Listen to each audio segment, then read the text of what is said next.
Welcome back to the podcast. This is season 2, episode 1. We are fully back. I'm joined once again by Rob. Hello. And we have got a heap of topics to discuss this week. We're going to be looking at some recent ad campaigns that we shot, although they're not that recent, but they've come out recently. We're going to be talking about the best used cameras for under $1,000, downgrading of my video gear, some networking we did up in Manchester recently, or I did anyway, Rob wasn't there. The latest Jaguar advert that has caused absolute uproar. We're going to be looking at some of your work for those watching this on YouTube. For those in podcast land, you're not going to be seeing that at all. It'll be cut from this lovely audio file for you.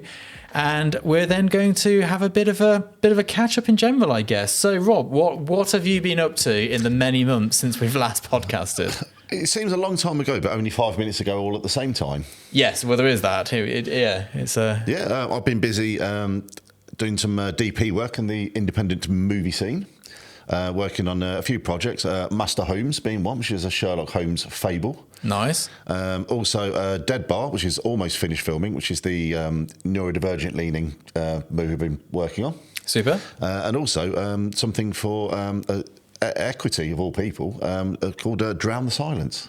Ah, okay. And is it all, obviously the stories, narratives and everything are very different, but in terms of the DP work, is it similar skill set for each job, or is it quite It's different? similar. I mean, the project scales, like Master Homes is a very small, independently funded project.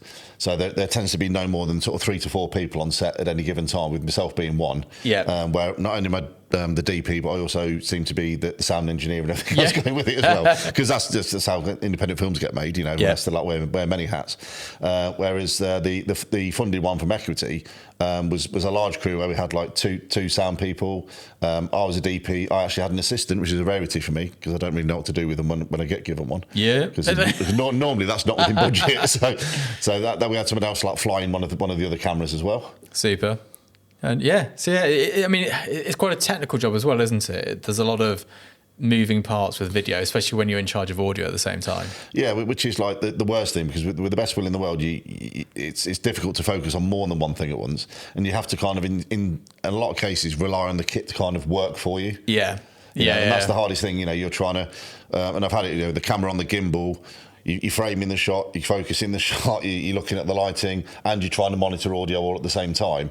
And with the best will in the world, you have to divide your attention equally between those 3 things. Yeah, I mean, this is similar to photography, isn't it? And you know, on a big video shoot, whenever we've had, which is rare that we get the big budgets for video work, but you literally have the DP, which is you. You then have the focus puller or the sharps person who literally focuses the camera for you.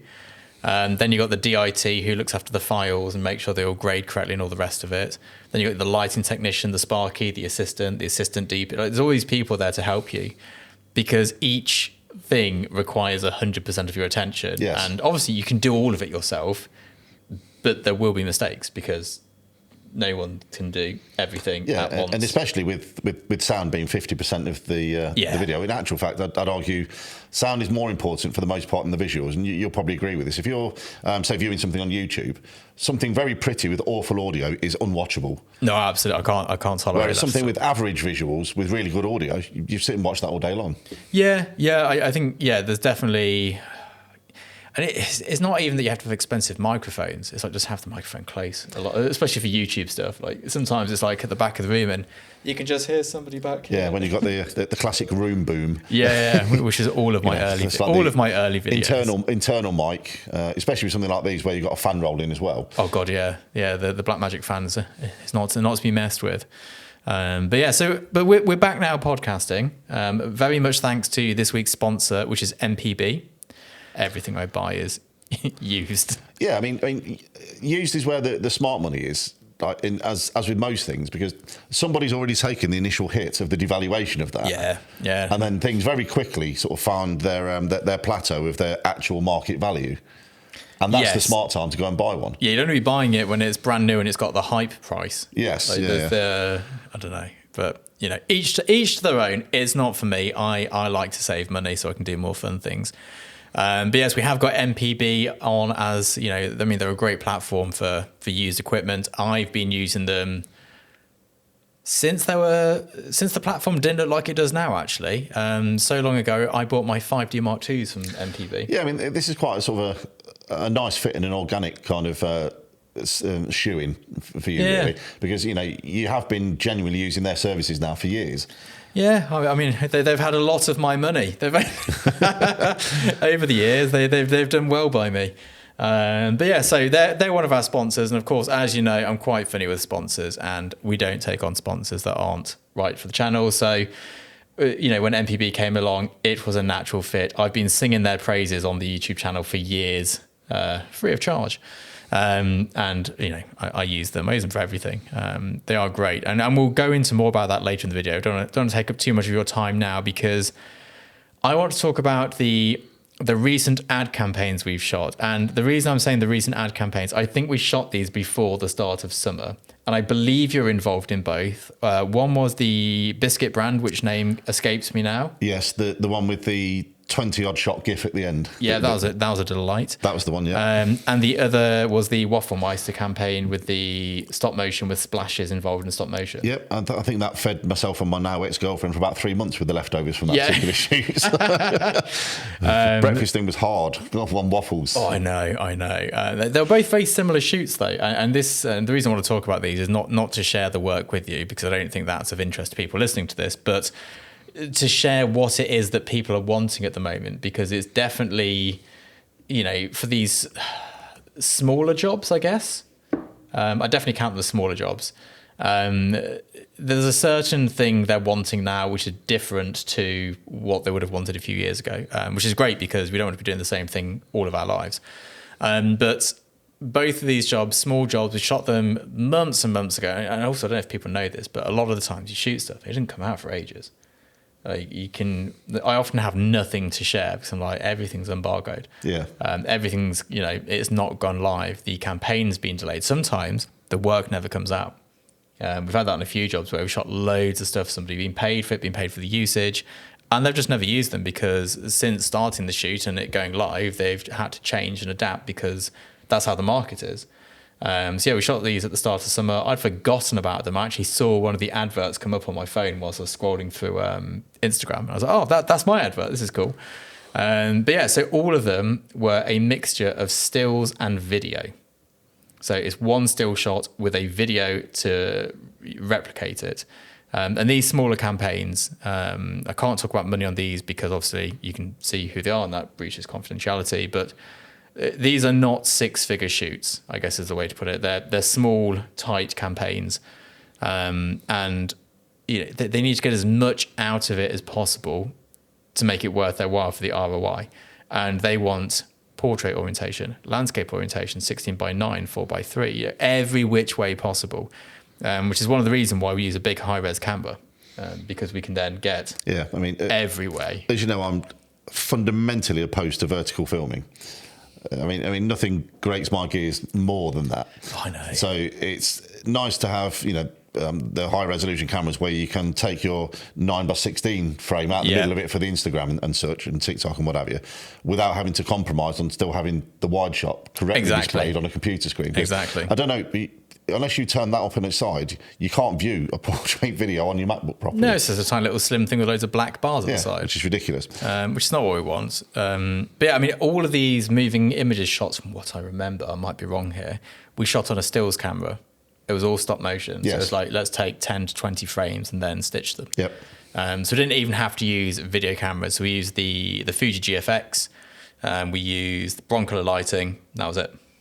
Yeah, I remember the size of that 20 frame GIF was incredibly large. Yeah, I don't know if I've got the heart to toe or not, but they're not using that. But that's never going to see the light of day.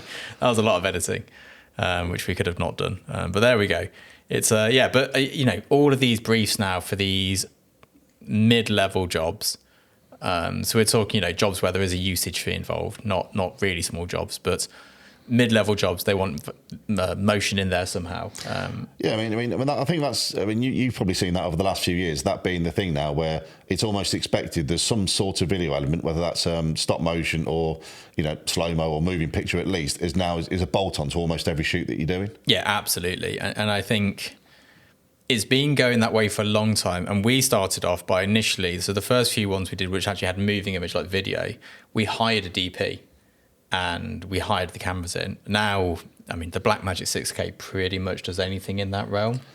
I mean, if you consider again, like where these things are going to land, for the most part, like I said, these smaller campaigns, not going to end up at your local Pearl and Dean at the cinema. They're going on TikTok, they're going on Instagram, they're going on Facebook, they're going on YouTube. And let's be honest, this is more than overkill for any of those use cases. Yeah, I mean, even when we're delivering for moving image billboards, we deliver at 1080p because they can't play 4K. Yeah, which is ridiculous. Yeah, so we're shooting 6K, delivering 1080p, so it's like the ultimate in like downsizing of image quality, which is interesting because it kind of brings me through to my next point, which is what we're doing earlier today, which we've not finished yet, but we were starting to set up a new YouTube rig. So for years, I've shot YouTube on this big A cam here, which is the 6K, and it's great, but it's manual focus and filming by yourself.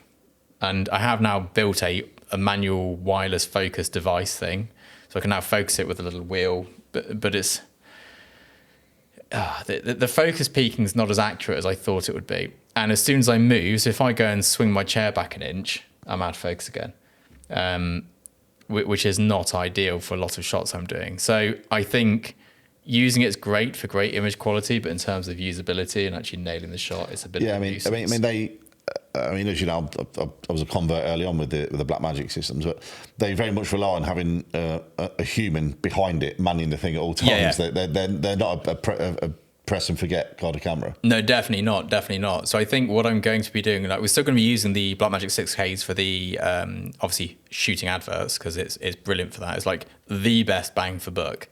And it takes Canon EF lenses, which at the time were a good deal, but now thanks to mirrorless, they're an absolute bargain. Yes, like they're so cheap, which is brilliant, I think. So we're using that for that, but I'm going to be trialing my YouTube channel for the next few weeks using the DJI Osmo Pocket. Yeah, Pocket 3, I believe. Pocket 3, yeah, which is what I shot my last vlog on. But we're going to go and make some audio presets and edit presets just to try and get the best outfit possible. After this, actually, after we film this, that's what we're doing next in our Sunday at the Tin House studio. I think that's the thing a lot of people don't appreciate is that, you know, this is our days off. Yeah. Today is my day off. I had yesterday kind of off. I was moving furniture, so that's a day off, I think. But yeah, I just think I'm not convinced. I look at my highest viewed videos on YouTube, and none of them were shot with anything but a 5D Mark II. So obviously, image quality does not matter on YouTube. No, and like I say, there's a point where you need something reasonable. But let's face it, every modern smartphone will shoot video to an acceptable standard for YouTube. Exactly. You know, so anyone thinking that you need, 3 Blackmagics and all the toys, you generally don't. No, if anything, it comes across to advert-like. So one of the reasons that I am, this is a bit of a segue here, changing my social media usage is because I shoot adverts. People don't want to look at adverts. So going forward next year, I mean, I've not really got any content to post at the moment because we're so snowed under with work. But next year, I'm not going to be posting my work on social media anymore. I'm going to be posting my behind the scenes. So it'll be behind the scenes videos and behind the scenes stills. There'll be the final image like as you scroll through the carousel, but nobody wants to see the advert I've shot for Starbucks. Like, that's not interesting to people. They don't want to see adverts. They want to see how you shot the advert, you working. That's what's of interest to people because you're just another advert in their feed, which is probably surrounded by actual adverts being paid for anyway. So you can be too professional. Yeah, and I think it's always, I mean, I'm obviously a nerd myself, but when you're looking at behind the scenes stuff, you're always looking, oh, that's what they did. Yeah. There's always a little gem tucked away that's not really been spoken about. No, I know. That you kind of pick up on. You're like, yes, that's exactly what I wanted. We went through a phase of using, I don't know if people know about the lens light, but where you shoot a light into your lens while shooting the main set. So you have to have your camera locked off on a tripod because the angle needs to be perfect. Yeah. And you have one light like directly in front of your camera shooting straight back into it. And you just angle it so to control haze in the shot. And it's just, things like that. You don't pick up on those by watching polished YouTube videos. You need to sort of be on set and see what's going on set and all the rest of it. So downgrading the video gear and the audio gear a little bit, going from having like a proper an NTG shotgun I was using, really close boom. The NTG one. Yeah, now to just lav mics.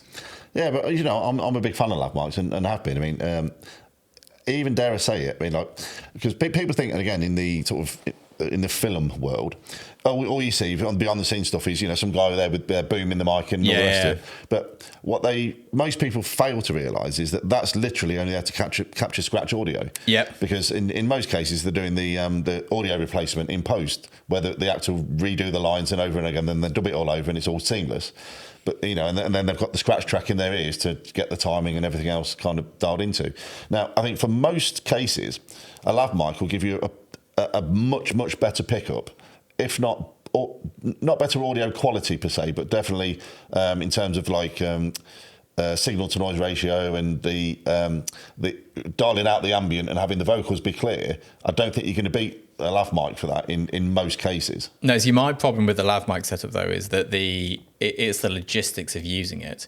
So I have to have a shirt in the studio, which I leave here just for filming in, so I can attach a lav mic, because I only wear black t-shirts, and you can't clip the lav mic to the top of my black t-shirt because I have a beard. So all you hear is beard. Russell, yeah. Yeah, so that's frustrating. But we just bought the new Rode Wireless Go 2 Pros, and they are really good. I had the Wireless Go 2 before that. They were rubbish. We broke the receiver. The button broke, which apparently is a common thing. And the build quality was pretty pants. Yeah, the Pro is definitely an upgrade in all sorts of ways, really. It's comes with a charging case, comes with microphones, which again, accessories. The first one didn't. Comes with the microphones, and the microphones are really nice. They're like little flats, and they're really easy nice to stick to yourself, and you can use the surgical tape to tape onto people's chests and stuff. So yeah, they're great. Yeah, I can't justify upgrading mine until one of mine breaks. Well, this is it. I mean, I wouldn't have bought them had I not. I mean, it was a real urgent buy as well. It was oh my word, we need these now. Because you've also got, for syncing with your new vlogging setup, the DJI mics as well. Yes. So into the DJI Osmo, there's like and that. Do you know what? In terms of functionality, usability is what I'm looking for. That's brilliant. Because you literally turn it on, it's just synced. Yeah, you don't need to attach a receiver. There's no cable. Exactly. It's just done. Done. And it comes with a magnet thing as well, so you can like magnet it to your t-shirt, which makes it good for me as well. But it's so useful, and it records 32-bit float. Yep. And it records the original audio within the DJI at the same time, and you can record it like you backed up the Wahoozy, which is grand because when audio goes wrong, it doesn't go a little bit wrong. It's catastrophic. You don't go, oh, the audio capture wasn't great. It's either the audio capture didn't work or it did work. They're your two sort of, I guess, areas for that. I know. I mean, it's been such a godsend over the last few years. And again, my first experience of that was the wireless go-to Rodes, like with the internal recording. Like finally, especially recording something that matters, like a wedding. Yeah. And the speeches is like, there's one thing where you just cannot afford to have dropout or something wrong. And you're there grinding your teeth. You're like, God, I can hear it cutting out. It's like, why? And I can't do anything about it because you're in the middle of a ceremony and there's a priest and and all this sort of thing. But just having that knowledge that, right, I know it's all right. I can sync this later now. It's got an internal recording and it's solid. I'm good. I'm gravy with this. Although we fell foul last week of the accidental mute button on the receiver, which we need to disable. Yes, which we did catch, fortunately. But yes. But yeah, that'd have been bad had we not have caught it. I've just I've just fidgeted off the tab on my Pucker 3 ginger tea. That's what Jamie Oliver would have sponsored. Jesus, yes, there we go. And speaking of sponsors, hey, what a segue. Bonanza. Yes, MPB is the platform which allows you to buy and sell your used camera gear. So, as I've already said, I'm a big fan of MPB, and they have a 0 inbound waste to landfill, unlike other retailers, which I didn't realise till recently. I won't name names, but there we go. And they're using 50% of their electricity as renewable electricity, which is also great. What I didn't know, though, and they're probably annoyed at me for asking, I asked for loads of stats. I was like, I need some data from you. The average customer that sells kit to them gets £700. Which is more than I thought, which means people are selling larger volumes or higher value kits than I expected. I thought, like, whenever I trade stuff in, I'm always like, it's just some bits I've got that I could do with losing. Yeah, but right, so I think there's the amount of people. So all of this camera gear in the world is not marketed to professionals like yourself. That's true. That's That's completely true. It's probably not phase one's going in, is it? For example, you're still using 5D Mark IIs from way back when. Yeah, that's true. That's true. Because you tend to upgrade your stuff as and when it literally disintegrates and can no longer function. Now, the people upgrading, normal stuff would be your enthusiast, your hobbyist, who always has better gear, newer, shinier than most professionals will ever have, because it's their hobby, and of course you spend money on your hobby. So they're trading in the 5D Mark IV because now the EOS is, there's a new one, and they don't want to be seen as having the older model now. And a lot of that goes with cars and a whole bunch of other stuff. But so they're trading in newer cameras because there's one newer one now. So that's true. That makes sense. I mean, it's funny you should say that. I was on the phone to Hitesh Rao. Do you know Hits? Have you met Hits? Yep. You met Hits, yeah. So Hits is the guy who taught me how to be a professional photographer, pretty much. I was trying to get him to come onto the podcast, but he wants to sort his website and socials out first because he said it looks like he doesn't exist online otherwise. And I was like, fair enough. And he was like, oh, what are you shooting on at the moment? Is it still some 30-year-old camera that you've just not bothered upgrading, held together with gaffer's tape? And I was like, no, I've got a newish camera actually. And before that, I was like, before that, it was a 5D Mark II. Yeah. It was like, and I've still got it, and I do still use it to shoot stuff with. And he was like, why do you use such old kit all the time? I was like, because no one can tell the difference. Why would I waste money? Yeah. I mean, you did upgrade to the DS and the DSR in the meantime, but... I did, yes, yeah. And only when they went down to reasonable prices of you can get those for £800 now on MPB, which is a banger. What's a camera for the money? Speaking of which, what I went and did, because I'm a bit... I like shopping without intention of buying. I do it with cars. I was saying I was looking, we're going to speak about Jaguar later, but I was looking at Jaguars last night and whether I fancied, financially ruining myself and buying a vintage Jaguar, nice little V8 engine and, 8 miles per gallon, I'd imagine, on a good day, on a motorway run. But no, so what I did last night whilst I was doing nothing was I jumped onto MPB's platform to look at some used kit, and I wanted to know what can I get for £1,000 today, because I don't look at cameras often enough to know the current prices. So I've done 3 setups here, and I'll get this pop on the screen for those who are watching. But the first one is a Nikon or Nikon. What is the pronunciation? Depends on which hemisphere you're in, I think. Yeah, I think Nikon. Nikon just gives me the ick for some reason. Yeah, it's... Could you imagine dating a girl who said Nikon? No. This is very... And I bet all the people on the other side of the world are going, oh. But there we go. So here's the Nikon setup. Nikon D800, which is a 32 megapixel. This was the first high-resolution full-frame camera. Yeah, it was almost double what Canon were offering at the time. Yeah, I think I went 5D Mark II or this, or maybe 5D Mark III was that. But this was and everyone's like, why would you need 32 megapixels? Yeah, who's laughing now? D800 owners. Yeah, it's quite, maybe this is relevant to the new Jaguar thing as well, actually, because this was ridiculed when it came out. But it's a great sensor, great studio work.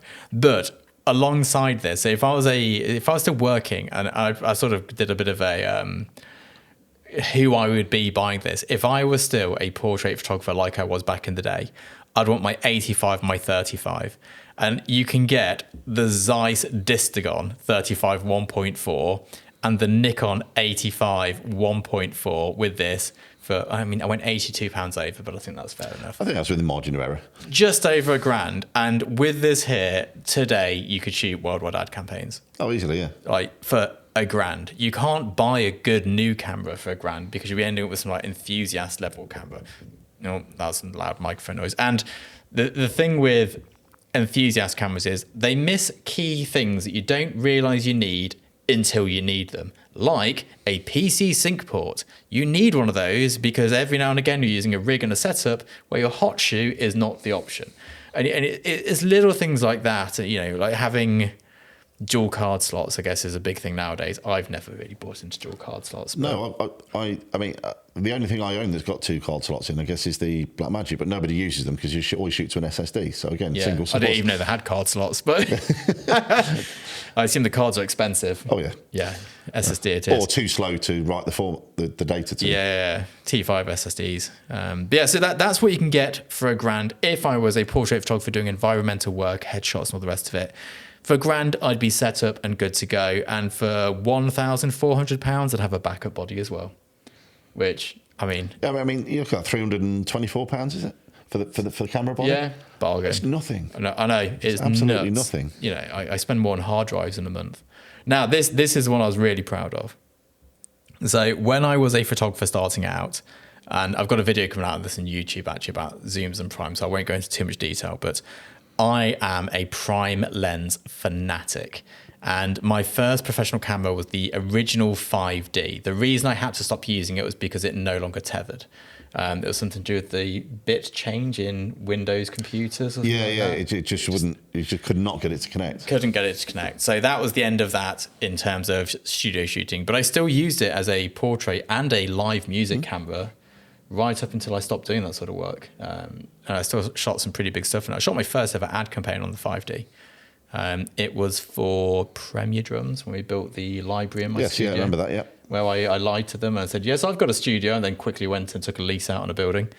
And then had to get every photographer I know to give me, because I didn't even own a tripod or lights. I had to borrow everything. It was. I mean, the shot turned out well considering. I think you had like 11 lights on that shot, if I remember. Yeah, correctly. but I had Paul Bonning-Ties as my assistant, and he basically did the shoot for me. I'm like, if I was there by myself, it wouldn't have worked. But here we go. So for under £1,000, 964 British pounds, you can get the 5D original, the 85 1.8, which is the lens I shot my entire portrait career on until my latest foray. The 50mm 1.4, which is what I also owned at the time. The 28mm 2.8, which is my favourite focal length for documentary work. Everyone's like, oh, 43 point something millimeters is the human vision. 28 millimeters is the human field of view with both eyes open. Yeah. It might not be the compression, it might not be, but it's the field of view. 24mm 2.8, which is a banger of a lens, and the 20mm 2.8 gold ring, which is the lens I used for live music stuff. So when you look back to my old work, like when I shot the Trail of Dead, crowd surfing through the cookie, that was on that lens at, I think it was like 1600 ISO, because that was the most you could get in like 30th of a second, and that's a banging shot. And again, under £1,000. It's a lot of kit for £1,000. I mean, obviously you can't go and shoot the Olympics with this setup. That's not what this is for. This is for your documentary photographer. He sort of does a bit of everything. I mean, I'd get a second camera and go slightly over £1,000, and I would probably sit with something like 24 on one, 85 on the other, or 28. I'd probably keep the 85 or 50 if I was in a tight space on one camera body, and circle between the 20 to 28 on the other body. But I think, you can't really say anything bad about that as a system. And then to finish things off, and I had a bit of fun with this one here because this has always been a dream of mine to own this. I looked at the Canon R5 Mark II, I didn't even know it was a Mark II, which costs around £4,000. Yeah. I found it at really different prices, but in terms of places you could actually get it from, you can find it cheaper, but I don't think it's turning up. No. I don't. It was too cheap. It's about £4,000. You can buy a Hasselblad H4D40. Now everyone's going to go, oh, they don't service those anymore. You can't get them. You can't get them repaired by Hasselblad. But nobody was sending them into Hasselblad anyway. You get them repaired by your local repair shop. Yeah, it's like third parties. I don't send my Zeiss lenses into Zeiss to get them repaired. I send them down. I think it's on. Of course, I can't remember the name of the road now in London. Brick Lane Repair Shop. They do repair anything, and they can find the parts for cameras which haven't been made for 50 years. They can definitely repair an H4D. There's an amazing curry house down there as well. While you're having your lens service. Exactly. I will say it's not a quick thing getting a lens repaired, because you've got to send it in. They've got to look at it, tell you what's wrong with it, give you an estimate. But anyway, for £1,000, and I say for £1,000, you can just get another one. It's still £1,000. But if you're spending £4,000, like, you should be able to get another one for £1,000 if you need to. Yeah, I mean that's the thing. The two setups you looked at earlier, when it's £1,000, like there's you got a 2-lens setup versus a 5-lens setup for the same sort of money. Yeah. Now, when you're into £4,000, and this is like the laws of all things, £5,000 isn't that much more of a stretch from 4. No, exactly. But £4,000 is a big stretch from £1,000. Exactly. It's like when I bought my first camera for, I think, like 5D Mark I. I got it when Jessops or Jacobs went bankrupt, and I got it for £400, and that was so much money. And I remember being like, oh, I don't know, this is a lot. And like, everyone was like, it's half the price it is anywhere else used. And I was like, oh, okay. I had a lot of buyer's remorse over that. Whereas, a few years into your career, when you're like, oh, I need to go and buy 3 cameras quickly, let's go and dump a load of cash. That's a very different figure of money at that point. Yeah, absolutely. I mean, my first one was a 650D. Yeah. Which was awesome. Yeah, but I bet it felt expensive when you bought it. Oh, it's the most expensive thing I'd ever bought ever. I Yeah, think. And then quickly ditched it and ended up with two 260s. Yeah, which were about a year or so later. Yeah, I mean, it's the one thing I wish I'd have kind of kept that camera, but it did go to a much better home. So there we go. See, my 5D. I'm going on a bit of a tangent here. Is I believe lost somewhere at the factory because I gave it to them to see if they could repair it, and I forgot about it, and then they've moved location 3 times since then. So that's gone. That's gone. But here we go. Hasselblad H4D40 CCD sensor. So we're talking skin tones beyond anything you could ever need. And then we've got the lenses. We've got the 120 f4 Mark II macro lens, which is a beaut. The 82.8, which is kind of like your standard, but it's still, I mean, it makes any 50mm lens from a 35mm camera brand look like a kit lens. We've got the 100mm 2.2 portrait lens, which is beautiful, and the 50mm, which is kind of wide-ish for like environmental shots, group shots, 3.5 Mark II. I mean, this kit back in the day would have been 50, 60 grand at least. I mean, obviously, as usual, Scott hasn't prepped me for any of this. There's no warning as to what we're going to discuss or what I'm going to show you. And I'm just looking at the prices, so I'm thinking that's about what a Sigma Art lens would cost. And I'm looking at it, I'm like, and again, what camera body do you buy for $1,000? New.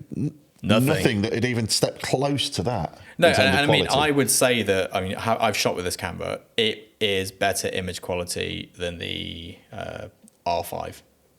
Because I've shot with that as well. this is nicer. It's not as digital because it's CCD. It's not as clean. Obviously, the ISO sucks. But you need flash. But then, like, that's always been your case. I mean, I remember, like, I couldn't hand you speed lights fast enough at weddings and stuff that we've done before because you were melting them. Because everything on full power, absolute hammer. Rob, I need another one. There's quite a few fires when we shoot weddings. But yeah, I mean, it's great prices for stuff, isn't it? Let's be honest. I know. I'm going to do this next time as well. I'm going to try and pull together some, like, here's what you could have had. I hope no one feels too bad about what they've just bought. But yeah, you know. I'm not sure about your audience, but I mean, I think I'll end up with buyer's remorse by the end of this. I know, yeah. But yeah, I mean, used kit is so good now. These like medium format used kit, I think, is where you make the big saving. Yeah, because that stuff is expensive new, yo. You're going from tens of thousands to thousands. And it's so much. If you shoot portraits, a bigger sensor is so important. You don't get the same look. I don't care what people say. Full frame on a portrait versus 645.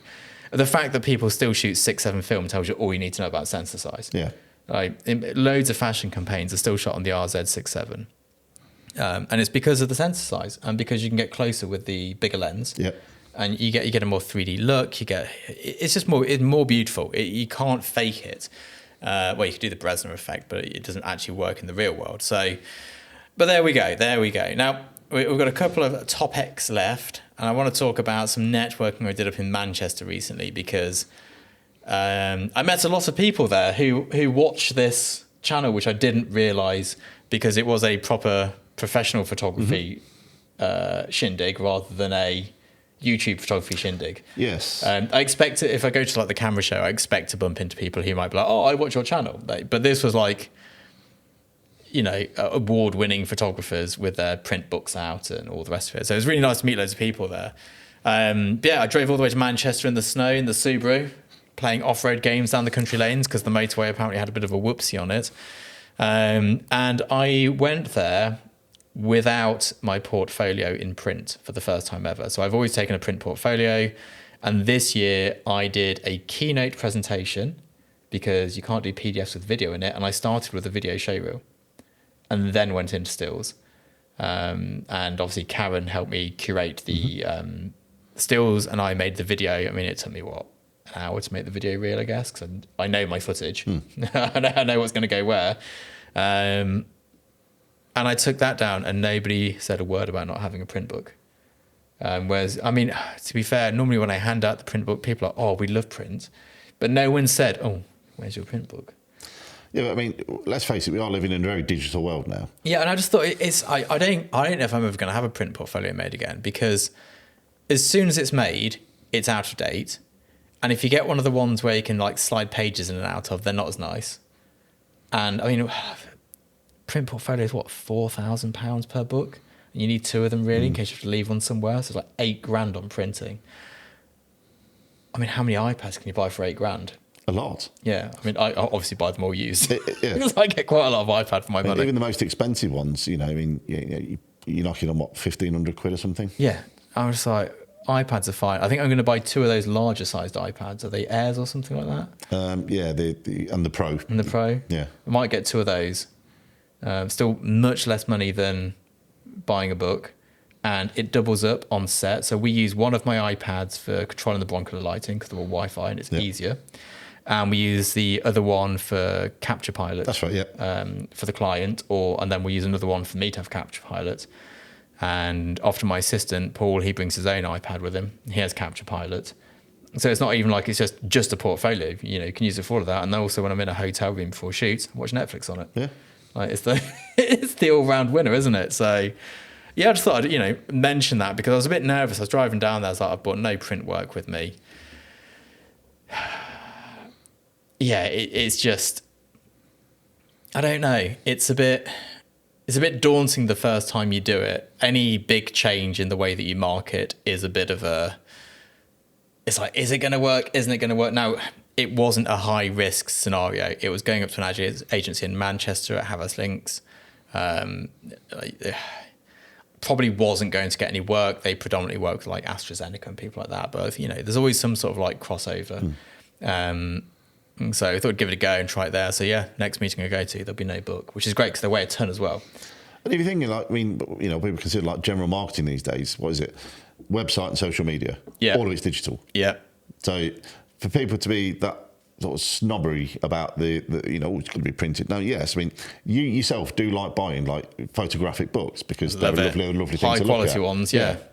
But that's very much the exception, not the norm, I think now.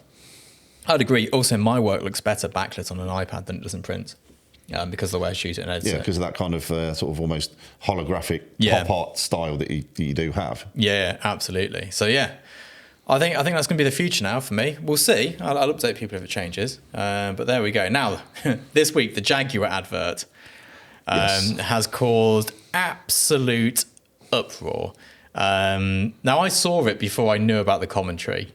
I was like, I thought, and I was not looking at it at all from a car point of view. I was looking at it from a photography point of view. I was like, that's cool. That's a really cool advert. I liked the white strip of paint going across the perspex in front of the lens. Like, that's a nice shot because if you do anything too fancy in an advert, it detracts. So it's got to be clever but simple. I thought the styling was great. The new Jaguar logo, I like it.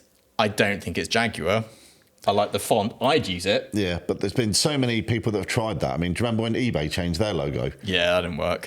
And there's been so many of those over the years. It's so difficult when you that's your logo, which they've had for, the last 80 years or whatever. Now all of a sudden you change it. Of course, people are like, hang on, ooh.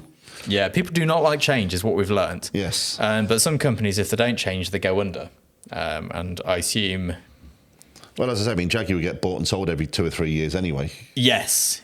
And the person in charge of this new ad campaign was the person who did the Land Rover Defender change, which also caused similar uproar. And this is quite a while ago now, but it's when they went from farm cars to now pretty cool gangster looking.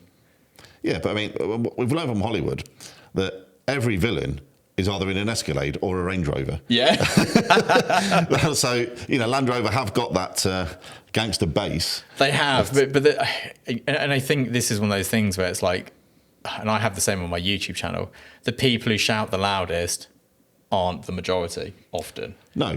And I'll get people complaining about the audio or the lighting or something like that. And I'm like, yeah, that's one person out of 50,000 views.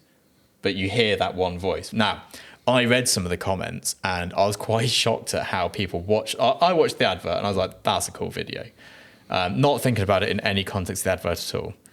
But what people read into it and the hatred and the vile, I will just put it as it is, transphobia, racism, homophobia, which it sparked, I was quite shocked at.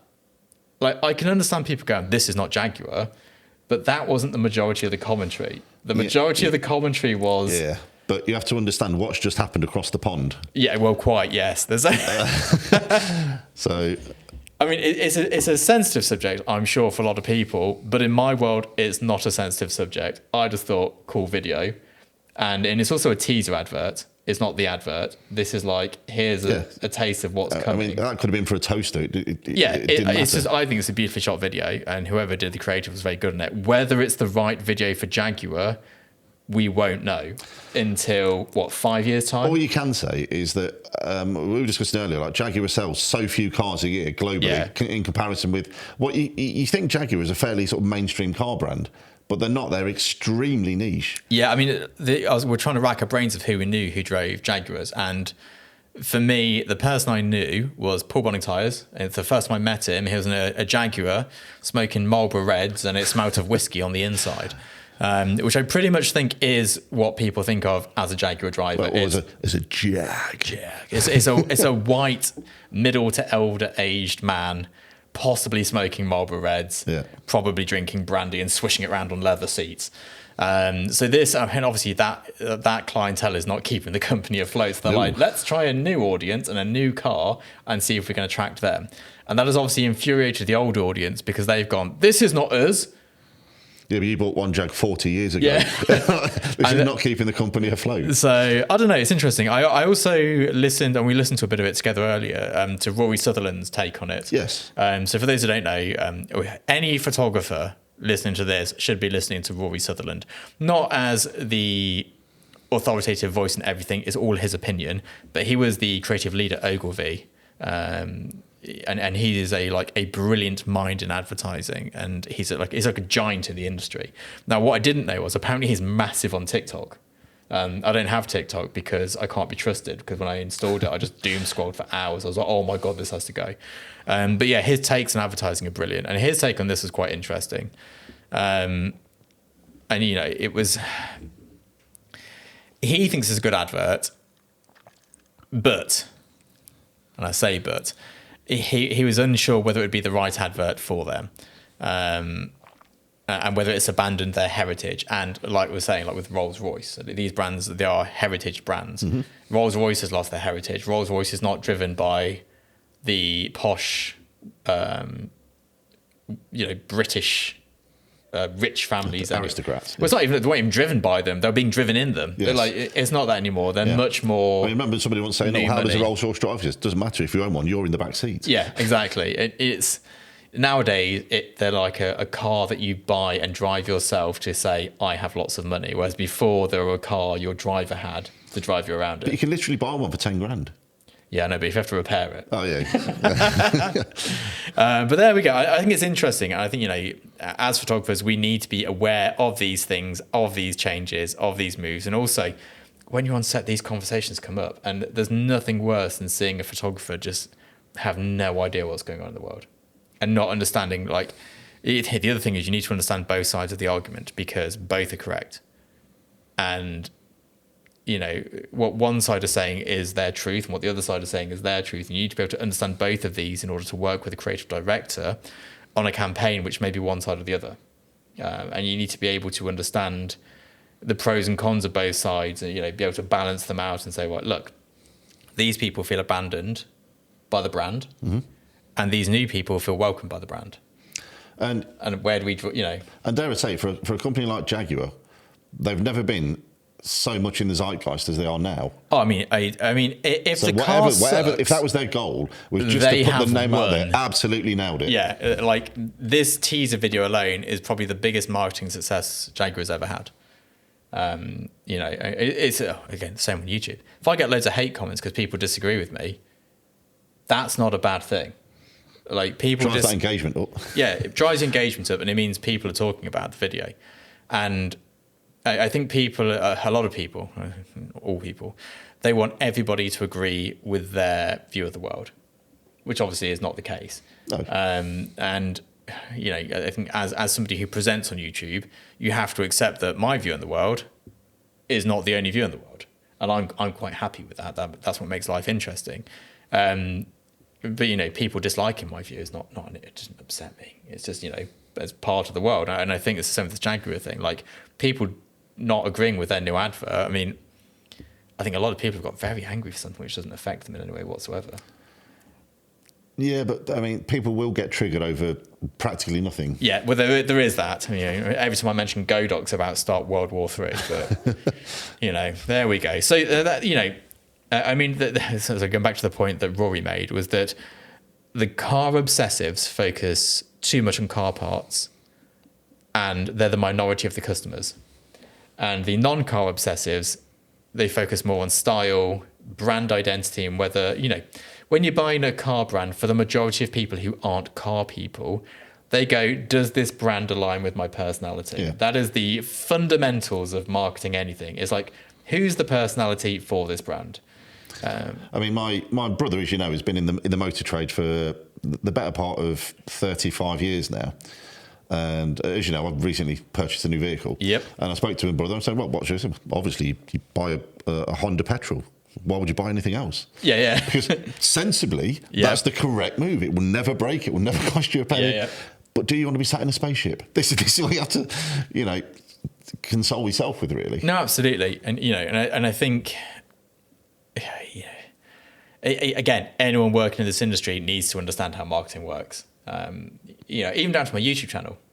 Like, there is a key person I'm speaking to on a YouTube video, and I know exactly who my audience are on YouTube, and I don't make content for people who aren't that audience. And of course, people come onto the channel and get furious that I'm talking about doing major worldwide ad campaigns, and I'm not talking about how to shoot the local restaurant. It's like, that's not what this is. Yeah. You're not the customer for the channel. Again, that's understanding who your audience is, like, or at least the audience you want to grab. Yeah. And also then sort of understanding the tone of voice necessary to speak to that audience. Exactly. And, you know, hopefully other people can work it out on their side, but apparently not always.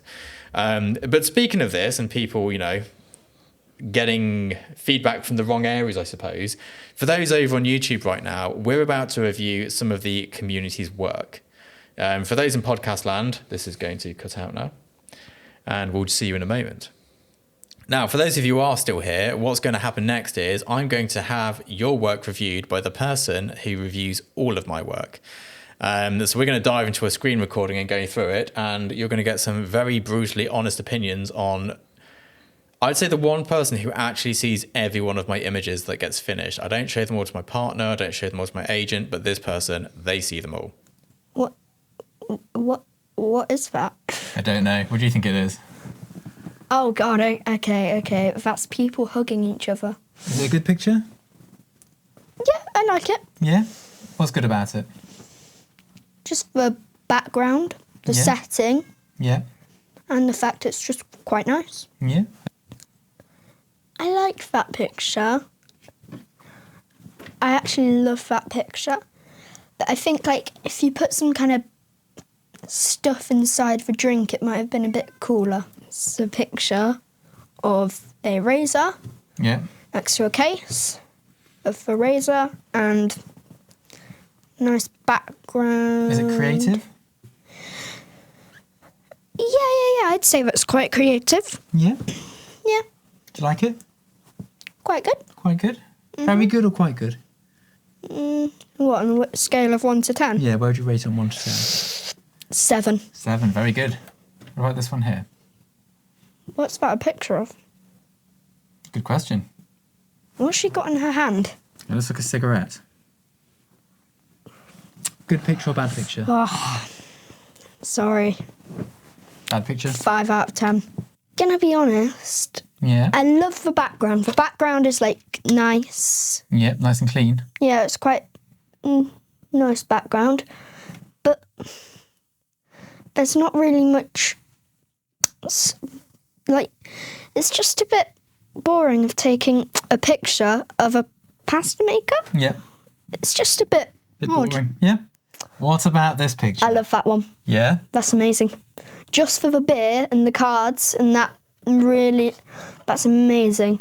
I love it. Yeah. That just looks like somebody's crapped upon another person and then just taken a picture out of a wardrobe. Yeah, that's fair enough. We'll move on from that then. What about this picture? I like that picture. Yeah? I like it a lot. But again, it's kind of pixelated in the background. It is. They're sent low res, haven't they? Yeah. Yeah. I love that picture. Yeah? What do you love about it? Just the background, Yeah. the person, Yeah. their T-shirt. It's Yeah. just Good t-shirt. amazing. Now, I'm going to give that a straight 10 out of 10. but is the photograph good or is the painting in the background good? Who did the work there? The painter or the photographer? Painter. Oh, sorry.